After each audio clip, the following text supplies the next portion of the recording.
Kavita, and I will be moderating this session this morning. So the latest edition of the United Nations flagship report highlights that the devastating socio-economic impacts of the COVID-19 pandemic will be felt for years to come unless smart investment in economic, societal, and climate resilience ensures a robust and sustainable recovery of the global economy. So today's regional briefing will share the perspective on Asia-Pacific's regional economic outlook and related policy challenges to support robust recovery from the pandemic and long-term sustainable development. To open the webinar, I would like to invite Mr. Hamza Malik, Director of ESCAP's Macroeconomic Policy and Financing for Development Division.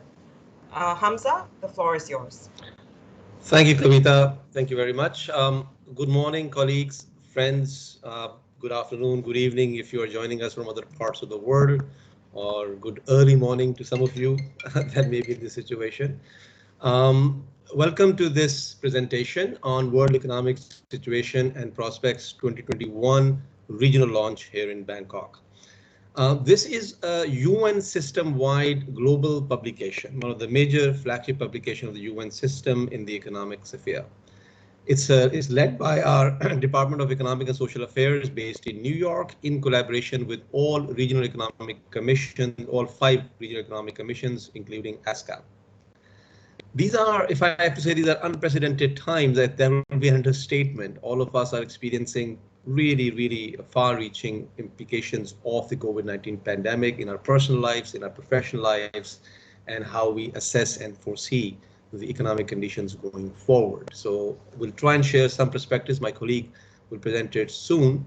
But there are far too many uncertainties that are still surrounding. For instance, just to give you one example, the potential or likelihood of second or third waves in some countries can induce further lockdowns, as we have experienced in some countries already, which may delay the recovery that is expected after initial bouts, severe contraction in the year 2020.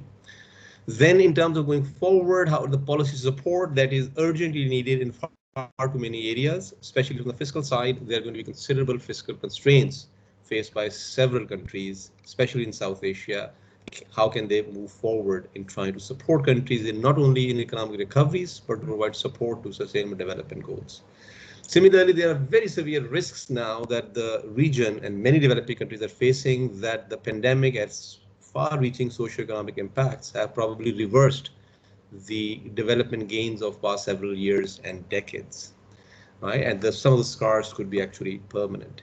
Most importantly, the region was already not on track in terms of SDG progress, and this pandemic has only exacerbated the challenges, right? So these are some of the basic context in which I think you should try and understand the economic update on an economic situation and prospects coming from the UN system. I would now like to invite my colleague Zheng Jian to take you through some of the major highlighting and key messages from the report, and then we'll be happy to take any questions if you have. Zheng Jian, over to you, please. Thank you very much, Sweta, Hamza and Kavita. So let me just share my screen and show you the slide.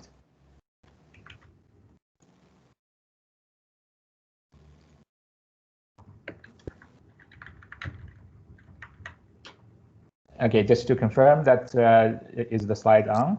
Are the slides on? Yes. Okay. So good morning, everyone, and thank you for joining us in this regional launch of the DESA, very important DESA flagship report. So before we jump into the regional economic situation and outlook, let's first have a quick look at the global context.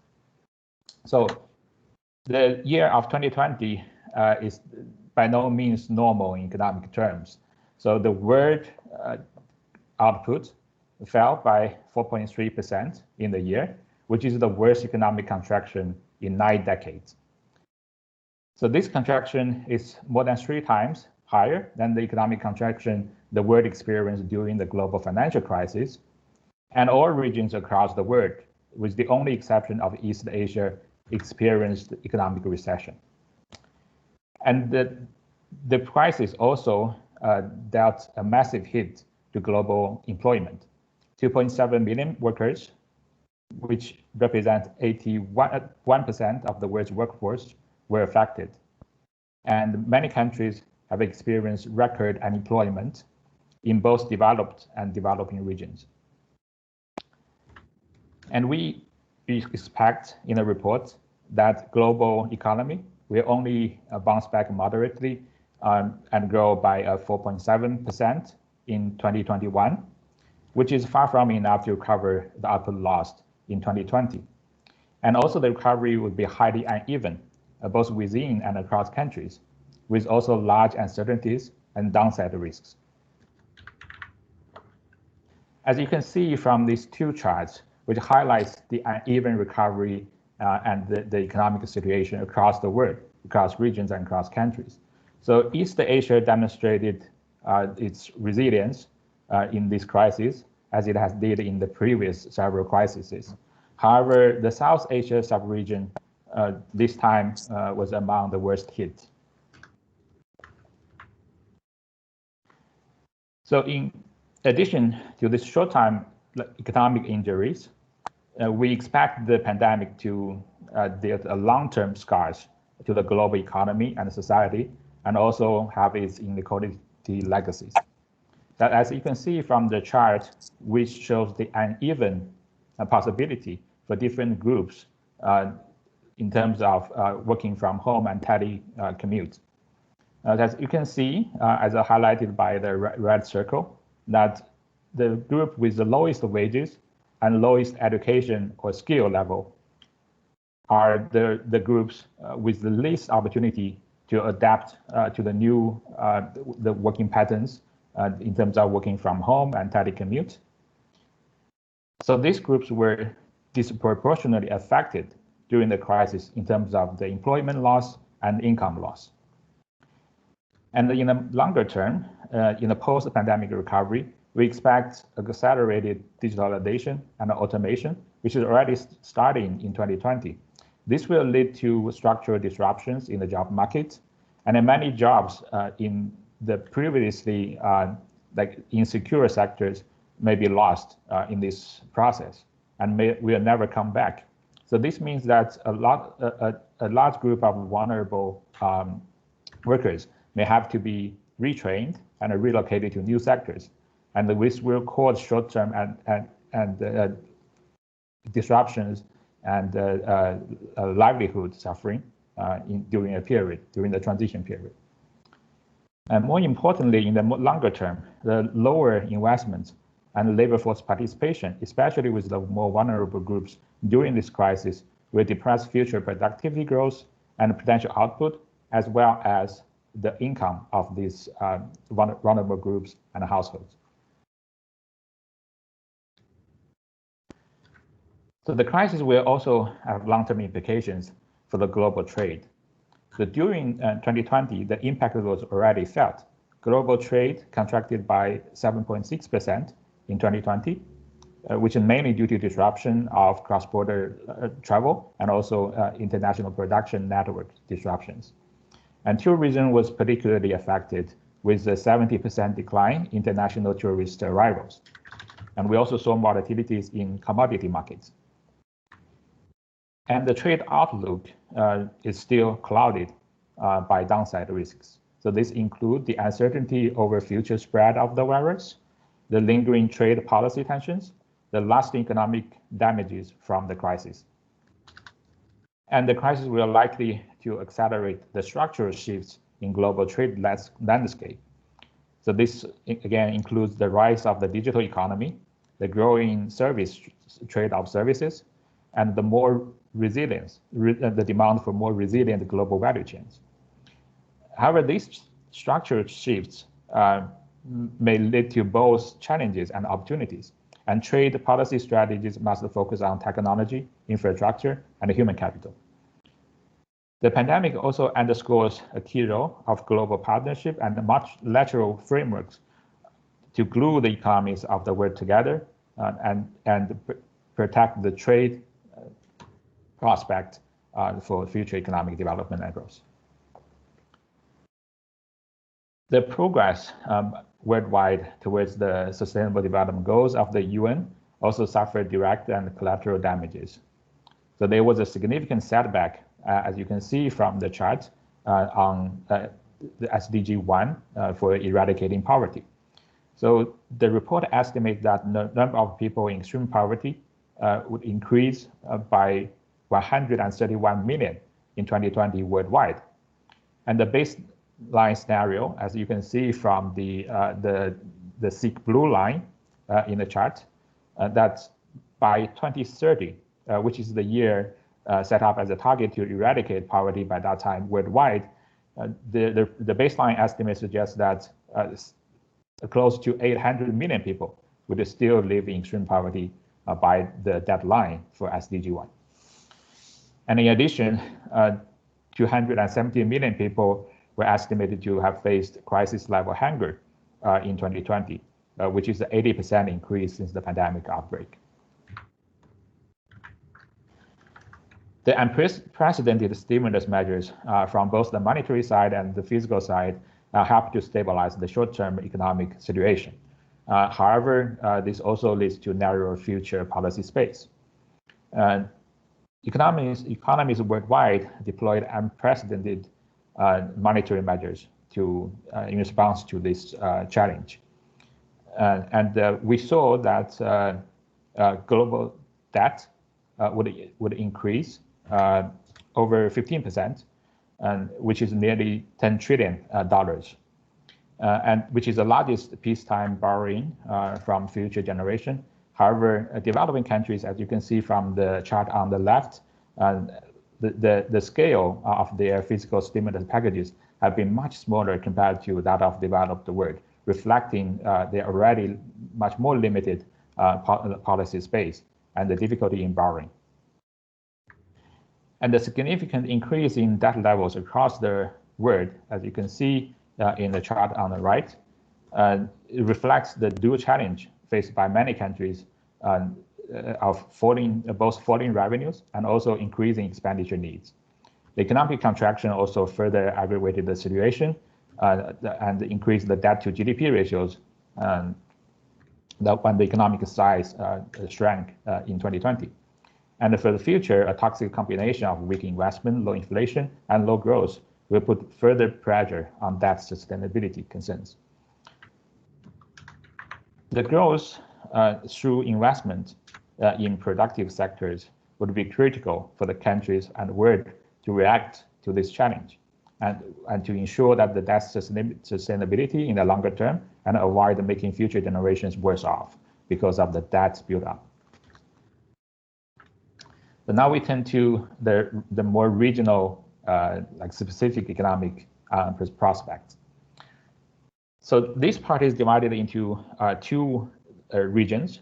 As you may know, that the ESCAP region covers 5 sub-regions. That's including the East Asia, Southeast Asia, the Pacific sub-region, the North and Central Asia, and South and Southwest Asia. However, the division of regions is slightly different by the UNDESA. And in this report, the report primarily focused on 2 regions. The first one is East Asia, which comprise the developing East Asia, which is China, Korea, the Republic of Korea, and Mongolia, plus the ASEAN countries and the Pacific Islands. So as you can see from this chart on the left, that the East Asia remains the only region with positive growth in 2020. However, this is still the weakest growth performance since the Asian financial crisis for the region. And the regional GDP growth was estimated to be only 1% in 2020. And however, we saw a relatively swift and a strong recovery in this region, especially in East Asia. And building on this recovery, the report expects the growth to further bounce back in 2021. And the estimation is the growth would register 6.4% in 2021 and slightly moderate to 5.2% in 2022. However, there would be a large divergence in growth prospects across the region. China, for example, will remain the region's main driver of growth. And the report estimates that China's GDP growth in 2021 would be 7.2%. However, compared to only 2.3% growth in 2020. And the other economies in the region, which have a much larger dependence on external sources of income, such as tourism or remittances, are likely to experience more subdued recovery. So these include Thailand, Pacific Island states, which are more dependent on international tourism, and also countries like the Philippines, which is more dependent on remittances. And from the expenditure side, East Asia's recovery will be supported by a pickup in domestic demand and also supported by policy stimulus measures. And the modest global recovery, the recovery in global demand, will also support the region's export performance, which has already contributed to the region's recovery in 2020. However, this baseline outlook is subject to significant downside risks. So this includes the new waves after the pandemic, and correspondingly a return to lockdown measures and stricter social distancing measures in countries such as countries and economies such as Malaysia, the Hong Kong Special Administrative Region of China, and the Republic of Korea. And there's also a possibility of a renewed spike in financial market stress, which pose a risk to financial stability given the elevated debt levels in many countries. So the relatively strong recovery of the region in 2020 was supported by monetary and fiscal stimulus. From the monetary stimulus side, central banks in East Asia embarked on aggressive policy rate cuts, as well as deploying a range of monetary policy tools aiming at stabilizing financial market and supporting the credit flows. As you can see from the chart on the left, which shows the cuts in policy rate cuts and also the current policy rate levels. And looking ahead, the monetary policy is expected to remain accommodative, with further easing measures expected in certain parts of the region. However, as many central banks have limited room to cut rates further, this could lead to more experimentation with unconventional monetary strategies. So the report particularly noted that in 2020, central banks in Indonesia, the Republic of Korea, and the Philippines introduced the quantitative easing measures for the first time. On the fiscal side, the fiscal stimulus measures have also been critical in supporting household and the businesses during the pandemic. So these measures, however, as you can see in the chart on the right, have left the economies with higher fiscal deficits and public debt to GDP ratios. So with varying fiscal space across the region, some economies may not be able to introduce further stimulus to sufficiently aid the recovery and for a sufficiently long period. So the pandemic has exacerbated the challenges to sustainable development in the East Asia region. And due to the prolonged disruptions to economic activities, we saw that unemployment rates have risen to multi-year highs in many economies in the region. And importantly, the job losses have been disproportionately higher in the informal sector, where workers are often earn low incomes and are more vulnerable to employment shocks. And countries with a higher degree of informality are the most at risk, experiencing significant setbacks to poverty eradication and a widening of inequality gaps. And in particular, for countries like Cambodia and Indonesia, Myanmar, the informal sector is estimated to account for close to 90% in terms of employment. And given the high informality in some economies of the region and the large digital divide in countries of the region, the share of workers that can work from home, especially Southeastern Asia and the Pacific regions, would be much lower than the world average. And education was also suffering from the digital divide, as many schools were compelled to close the schools, and the students were had to learn to adapt to this distant learning from home. So in reaction to these challenges, policymakers would need to focus on recovery strategies that promote inclusive and greener and more resilient economic growth paths. So these strategies should include improving social protection and public health emergency preparedness, as well as incorporating environmental sustainability into policy decisions. So when it comes to the South Asia, the shock to this region during 2020 was very different from the shock experienced by East Asia. So South Asia, despite being one of the fastest growing regions in the recent years, its vulnerability was exposed by this pandemic. For example, the lack of quality and accessibility of the public health infrastructure and the large informal employment and the minimal social security coverage have aggravated the pandemic's impact in this region. And low economic diversification, the relatively tight physical space, and often a high inflation also further limited the policy space and the effectiveness of government responses in many South Asian economies. So in particular, the over dependence on one or two tradable sectors, such as Bangladesh's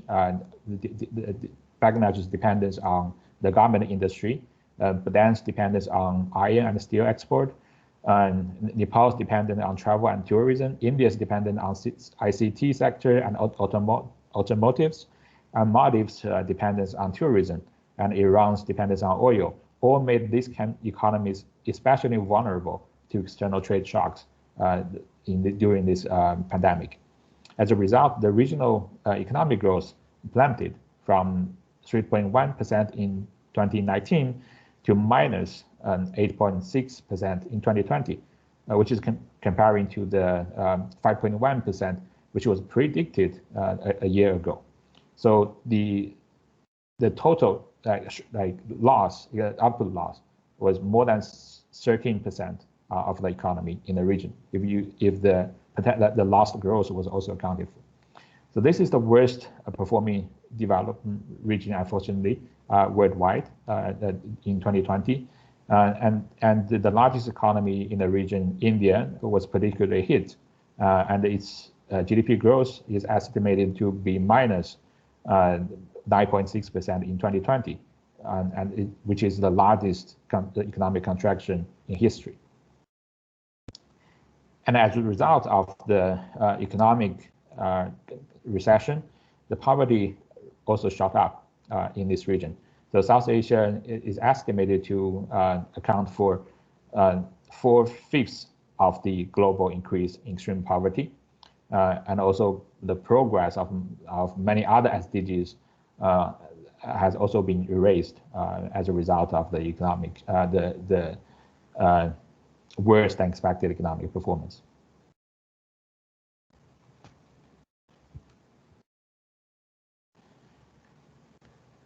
So for the outlook, economic outlook for this sub-region, the report suggests that the growth will return, but the recovery would be far from sufficient to make up for the loss on downside from the loss of the 2020, and also downside risks have never been higher.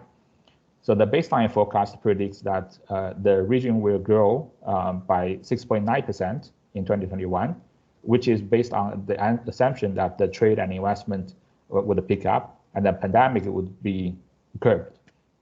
However, the pandemic development, the recovery of global demand, the potential local physical and financial stresses, we all add significant uncertainties to this outlook. The long-term scars, which include the weakened public health and education losses, the lower labor force participation, and strained public finances, the higher corporate and household debts, will also cast shadows over the future growth prospect of the region. And in 2020, the region is estimated to grow by 5.3%, which is still lower than historical average in recent years. So the policy stimulus in South Asia would need to aim at recovering better. The the pandemic crisis have provided costly lessons to economies in the region that SDG preparedness would be critical for resilience. And the policies will also need to focus on strengthening labor policy, social protection, and public health infrastructure in preparation for future shocks, and also promote post-COVID growth sectors to diversify the economic structure and generate more local value additions. So in view of the economic and the physical and the financial difficulties in some economies of the region, global cooperation would also be needed to avoid the worsening South Asia's economic difficulties. So with tight fiscal space, policymakers in South Asia would have fewer options to address the region's immense needs. However, on the other side, the premature fiscal austerity would jeopardize the fragile gains in the fight against the pandemic and inflict the long-lasting damages. Therefore, the global creditors should come together and take a concessionary stance and help the most vulnerable economies in the region to avert protracted debt crisis in an already deeply wounded region. So this sums up the economic context globally and also the economic situation and the outlook in the East Asia and South Asia regions. So thank you for joining this presentation, and my presentation ends here, and now I think we will open for questions. Thank you. Right, thank you, Zeng. So yes, ladies and gentlemen, if you do have any questions for Zeng on the report or the findings that were just presented, we ask that you please post them in the chat box together with your name and organization, and we will post them to Zeng.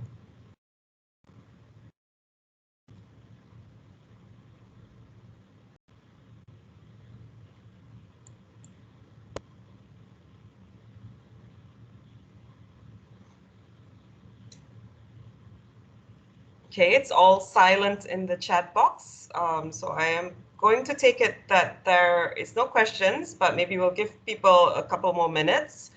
Hamza, maybe if you had any concluding sort of observations while we wait for some questions to come up.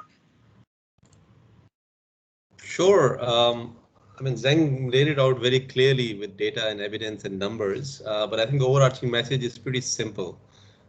Things are pretty bad when we look at what happened in 2020, and it's not just economic growth, far-reaching implications on employment, poverty, exacerbated inequalities, so on and so forth. That's one fundamental message. Number two, the region and the global economy was unprepared for these kind of things, so they have not invested adequately in mitigating some of the concerns like health systems, social protection systems, which could have addressed the needs of those who have been left behind now, right? So it's called for more stepping up investments in broadly in 2030 Agenda for Sustainable Development, or SDGs, which addresses many of the concerns or vulnerabilities that have been exacerbated. So that's number two. And number three, everybody is pretty much in consensus when it comes to need for continued policy support. But in terms of actually going ahead and doing that, that's not straightforward, as Zeng was elaborating. South Asian countries in particular really face severe fiscal constraints. So policymakers in that region, or more generally globally, will need to be cognizant of this fact and try and support those countries wherever possible. And there are many mechanisms that can be deployed to make sure that they're able to do that, to have sustained policy support for many years to come, not a one-off thing. That's the kind of the upshot of the three broad messages, if I can summarize in 2 minutes, while colleagues collect their thoughts. I think we do have a few observations. Yes, we have a few questions, so thanks, Hamza. Sure. So we have a question from Suksiri from Unido. So Zeng, why is the expected growth of 2021 lower than 2020? I'm not sure if I understand the question correctly. I think were you intend to asking that when 2022 growth like projection is lower than 2021, because for most regions, like or actually all regions worldwide, the 2021 growth projection is higher than 2020.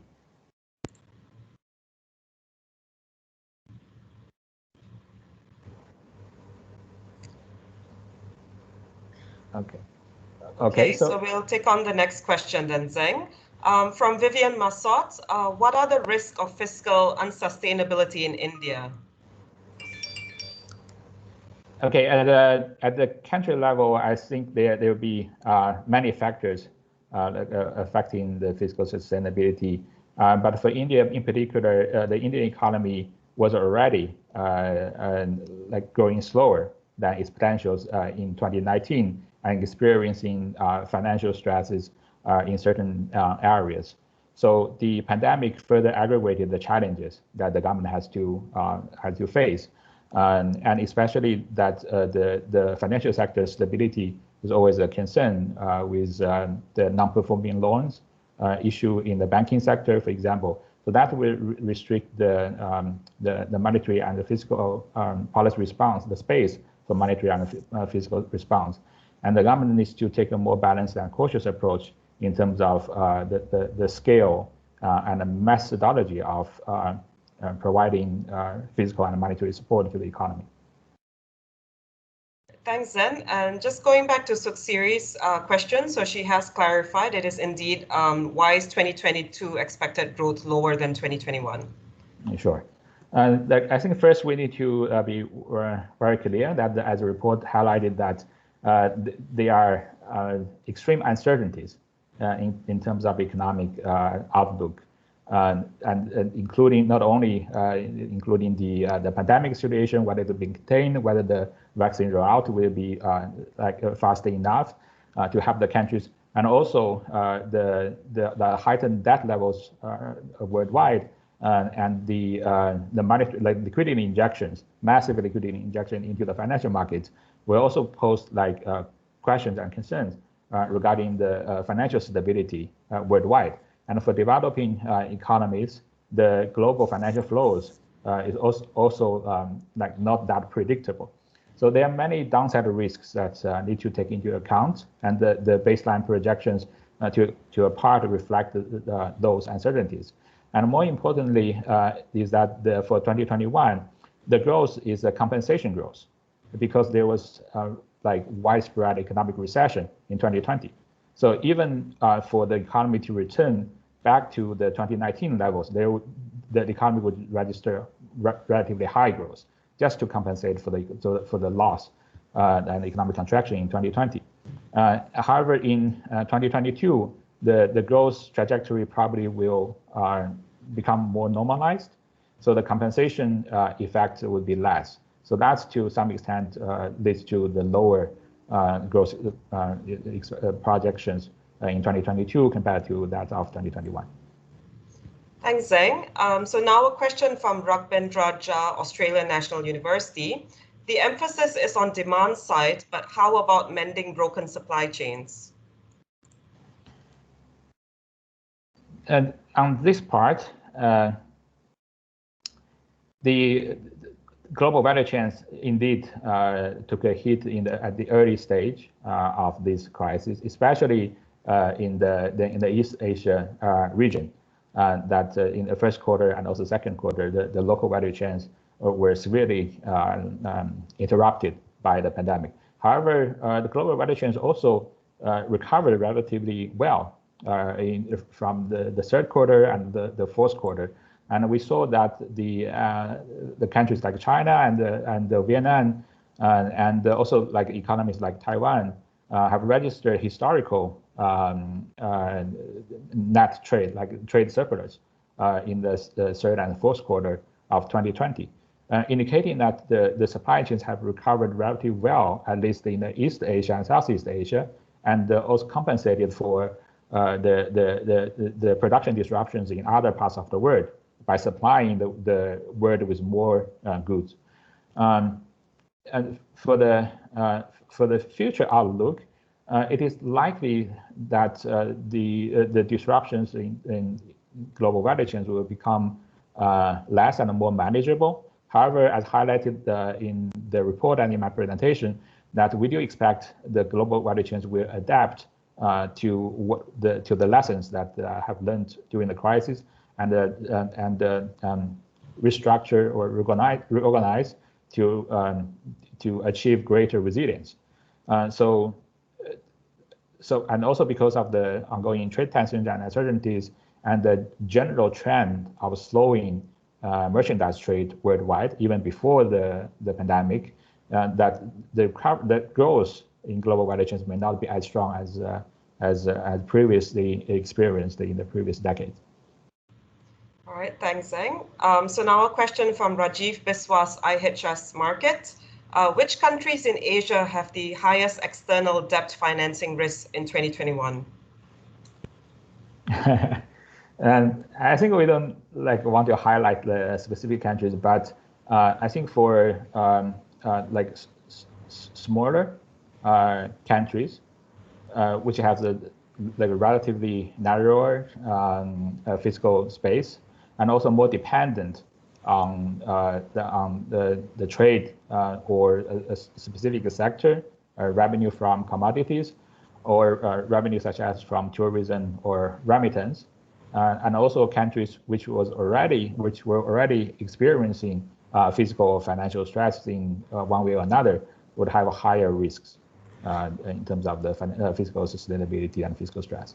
I can add a small point to Zheng's observation. It's basically there are 11 countries from the Asia-Pacific region that were considered in high debt distress even before the pandemic hit, in the standard methodology that IMF and World Bank jointly produces. And those countries, of course, are under a much more severe risk. Within those that have been facing exacerbated risks now are Maldives and Fiji from the Asia-Pacific region. And in total, there are 11. And it all now going forward all depends on the scale of the fiscal response the countries have undertaken and what kind of support they are getting in terms of debt relief or postponement of their debt service payments and those kind of things they're responding.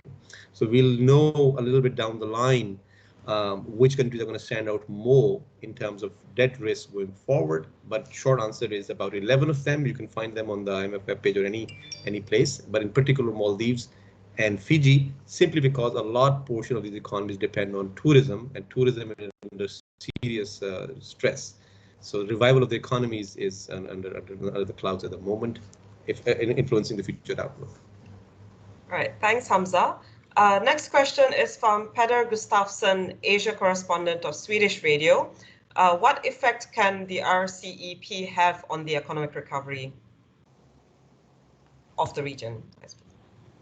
Okay, I don't think the report has that specifically addressed the RCEP because the drafting of the report was it was probably slightly earlier than the final confirmation of RCEP. But my colleague from New York may jump in if I missed any point. But in general, I think the RCEP is encouraging change for the economic outlook in this region. It reflects it is the largest the free trade bloc in the world in terms of economic size, and also it's the first time that the Eastern Asian countries, especially China and Japan, were linked in a single free trade bloc. So this is a cheering achievement and progress. However, that how much it would benefit the economies in the region, we still need to wait and see. And also, it also depends on how countries adapt their domestic policies to leverage the opportunities and avert the potential side effects of this progress. Yeah, thank you. Thanks, Zeng. So now we head back to South Asia, and this is maybe two-part question from MU and also Tatiana. Can you elaborate on the kind of global fiscal support to South Asia which is recommended? And is there a specific aspect that South Asia should focus on to decrease its vulnerability to external shocks? So recommendations and any specific aspects that South Asia needs to focus on. I think what the report has highlighted that, for certain economies in South Asia's region, that the over-dependence on certain sectors, export sector or tourism sector, is a significant risk. And the advice was that the economies in the region should aim at diversifying the economy and try to explore the new opportunities like opened by the pandemic. For example, the potential increase in the trade of digital-based services, right? So that may open new opportunities for the economies in the sub-region to like diversify the economy and promote the development of more promising sectors with greater local linkages and value addition. So that's one aspect. I think the stronger regional cooperation and the global cooperation on the monetary and financial side would also help like certain economies in the sub-region to weather the shocks of the pandemic and ensure that the fiscal sustainability and the financial stability. And of course, the most important thing highlighted in the report is that the South Asian economies needs to develop greater focus on the progress towards SDGs, as the pandemic exposed that the vulnerabilities in the social aspect would have a severe effect and drag on the economy growth and also the potential growth in the following years. So investing in SDGs and investing in the people and also environment in the more longer term is actually also investment in economies. So I think this is probably the biggest lesson that we need to learn from this pandemic. And if I may, Zheng and Kavita, on the first part of the question, I mean, on the debt support that South Asia and many countries need in the region, I think one support that is already being given and then negotiations are underway to extend the timeline is the debt service suspension or DSSI, debt services suspension initiative, or postponement of debt services. That should be extended a bit more. But that essentially is a short-term measure and gives countries more time.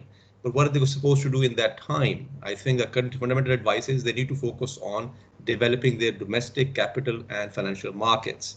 The reason being they will need to actually finance the widening fiscal deficits, and for that they need to issue sovereign bonds, for instance. And without adequate financial markets and domestic economy, they will struggle issuing those bonds. And I'm just talking about general bonds. There's much more talk on now talking about SDG bonds, pandemic bonds, and those kind of very specific green bonds and so on and so forth. But all these initiatives and possibilities require a decent domestic financial infrastructure. And that's something should be the focus of countries now. I mean, a lot of countries have been trying, but they really need to step up those efforts. And then there's several other initiatives where global community can support, like talk of debt write-downs, for instance, or debt for SDG swaps, for instance, which will require further coordination, and those discussions are already well underway. All right, thanks, Hamza. We have a question from Elaine Kurtenbach of the Associated Press. To what extent is the region's recovery vulnerable to setbacks and even upside surprises in North America?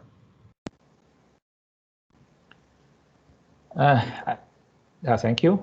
So I think the downside risk that has been highlighted very well by the report, including the pandemic development, the new pandemic hotspots in the region, as we see like several countries reintroducing the lockdown measures, so on and so forth, the ongoing trade tensions, and the potential global financial flow shocks and also financial market stress and fiscal stress, so on and so forth.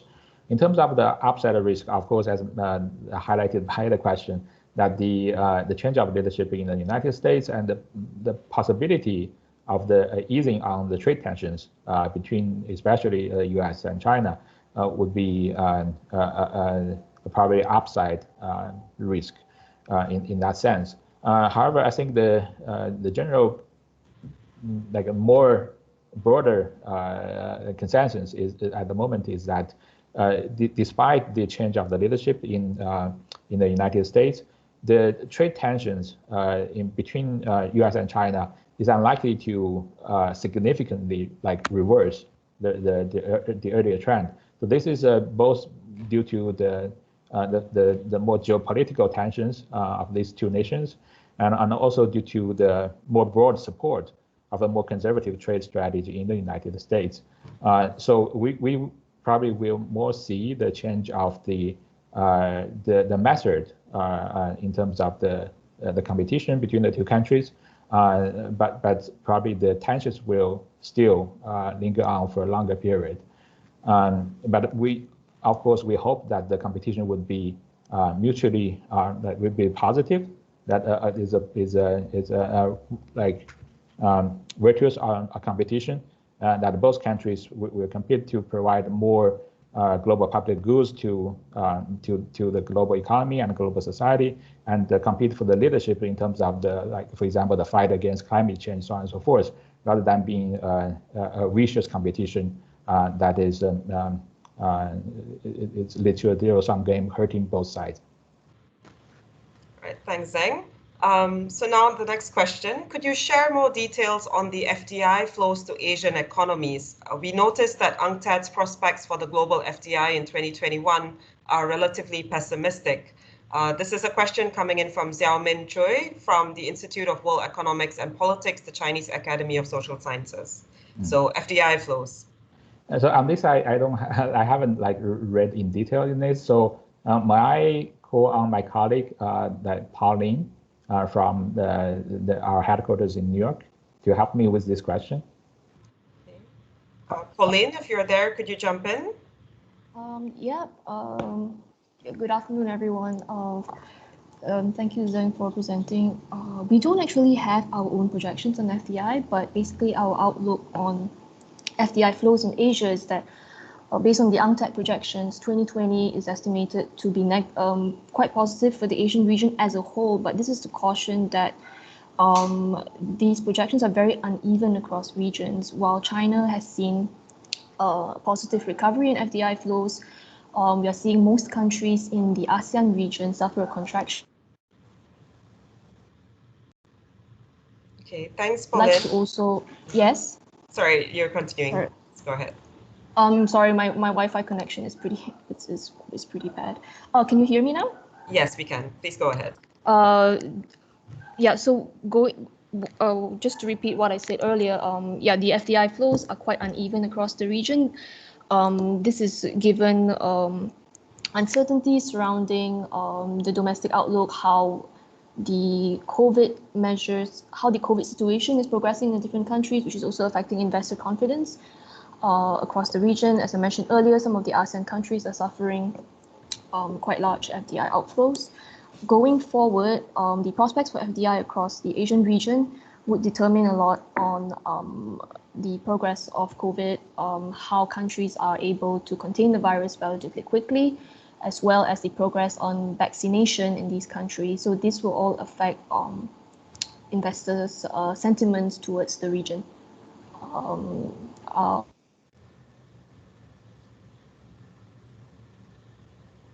Sorry, Kavita, can you hear me? Yes, we can. Yeah, that's all. Right, thanks, Pauline. So just linking to the part on vaccinations, and we have a question from Ton.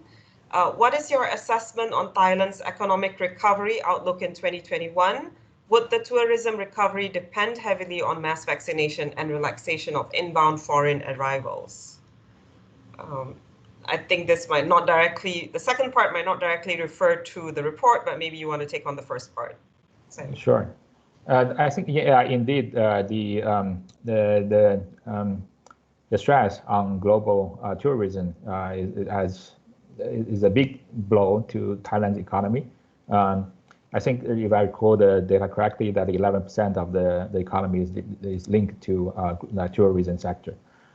So there was more positive hope that towards the end of 2020, that Thailand was in discussion with several countries in the East and Southeast Asia region to open these green corridors for tourist travel, on the condition that the pandemic is contained on both sides. However, we do see the pandemic hotspots coming up towards the end of the year, not only in the more developed world, but also in in the Asia Pacific region as well. So we saw also new introductions of the lockdown measures in several countries. So the outlook for the tourism sector is probably like more pessimistic in terms of the swift recovery. And as the question suggested, that it may depend on the large-scale rollout of the vaccination. However, again, the vaccination would take time. So for the developed world, probably like the massive vaccination will be achieved towards the later half of this year. However, for developing countries, this process could drag much longer. So there's a lot of uncertainty there in terms of recovery.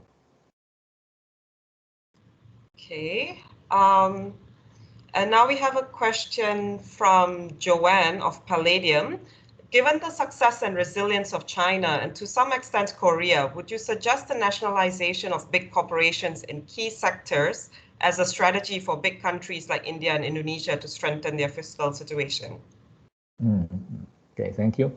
I think this probably would be a wrong interpretation of the lessons that we have learned through the pandemic. And the report particularly like highlighted that in East Asia, there are different countries taking different strategies. Like for example, China and Vietnam were introducing very timely and also strict lockdowns and quickly contain the pandemic and stabilize the situation. In the Taiwan province of China and in Korea, like a more like a mass testing and tracking and social distancing strategy was deployed with similarly positive results. And Singapore was also relatively okay in terms of containing the pandemic if we include the outbreaks among the migrant workers. So as you can see that there are different strategies deployed even in East Asia with positive outcomes. And I think that's first point, that it's not that only one model succeeded in this pandemic, and we need to keep an open mind on this. And the second point is that even for like China and Vietnam, I think it's not like mainly dependent on the state ownership of corporations, but instead the economic recovery was mainly triggered by the swift containment of the pandemic. And the swift containment of the pandemic was largely dependent on the government's ability to implement relatively harsh lockdowns and effectively support the population during the harsh lockdowns, and also like quickly open up and support the economies to get back on its foot after the lockdowns are lifted. So there are many factors in this, and also it could also dependent on the society's perception and preference during the pandemic, whether it's more cooperative, sacrificing personal freedom for greater goods and the containment, the pandemic containment, or is it more emphasized on personal freedom, and we do see different personal choices during the pandemic in many parts of the world. So there are many factors in this, and I don't think the state ownership of corporations is the main part in it. Thank you. Thanks, Zem. Hamza, did you have anything to add on? I think your mic was on, your camera was on earlier. No, Zeng covered that point already. It's not the issue of state versus private sector nationalization. The issue is on objectives, and I think he explained it very well. We should remain on the focus on that. There's no one-size-fits-all thing, and then everybody should replicate that. Zeng explained it really well. Thank you. Right, that's great. And I think we'll take on the final question before we wrap up for this morning. So this is a question from Anita Nikolova. How would the EU's new green recovery strategy impact Asia Pacific, especially with focus on carbon pricing? I'm not too sure if this is something that's covered in the report, Zeng. I'm not sure either, and also I'm not the expert on environmental and carbon pricing issues, but just in case, like my colleague Daniel worked on it a little bit, and probably maybe Pauline would like to come in. So if Daniel and Pauline, if you want to just chip in, please go ahead. Unfortunately, we didn't really cover this part in the West, but it's definitely something that we are looking to delve deeper into the climate issues in going forward. I can add a few observations for the interest of Aneta. I think it's not just how the EU's policies will affect, it's how the region will take its own position and own policies in the same context. And carbon pricing is one aspect of that, to influence climate change in a manner that we can contain it. And that's a spirit that the region needs to move forward with. And that's a part of the overall message of this report, to try and invest in SDG areas, which include climate-related areas, in a manner that not only helps recovery, but the effective pursuit of 2030 agenda. Carbon pricing is one element of that potential possible policies that can be and should be pursued. And there is a conversation ongoing in several developing countries in Asia Pacific, how to go about doing that, and so on and so forth. ESCAP's last year's report, Economic and Social Survey on Asia and the Pacific 2020, published in April last year, actually delves a little bit more in those details. So interested readers can always look at that and see what the status of Asia Pacific is and what are some potential future policies that can be considered. Thank you. I just would like to add one point to Hamda's comments. I think one of the most notable progress in terms of the climate change is that China, Korea, and Japan all pledged to net zero. So Korea and Japan pledged to carbon net zero by 2050 and China by 2060. So these are significant commitments from our countries, although we're still waiting to see the details, like how these countries are planning to implement and achieve fulfill their commitment. But I think these are exciting commitments from the Asia Pacific region, and also like how these countries plan to achieve these targets, like through what policies. I think would provide like very rich information for also other countries in the region and worldwide. All right, thank you, Zheng. I think we will now wrap up the session because we're very close to the end time.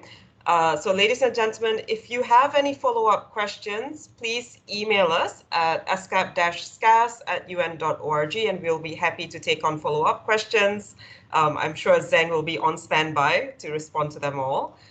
So thank you for joining us today. And Zheng, if you had any last words. Yeah, I just want to thank everybody for joining us in this event. And also many thanks to my colleagues Charlene and Sutini, and my section chief Sweta for supporting me with preparing for this session. And also many thanks to the colleagues from New York in collaborating with ESCAP for this regional launch, and also supporting us in this process. Just one particular note that I think this is probably one of the regional WASP launches that we have most participants. So I do feel that this the online meeting is a very good change that induced by this pandemic, and we have less cost, less travel, less carbon footprint, but more participation and more engagement. So I think this is probably a more positive note, in a year with some immense economic challenges. Thank you. All right, and the full report is available online. The link is on your screens. And also stay tuned for ESCAP's very own survey, which will be launched in March and builds more upon the resilience factors. So thank you, ladies and gentlemen, and have a good day. Thank you very much. Bye-bye. Bye, everyone. Thank you, everyone. Have a nice, productive day.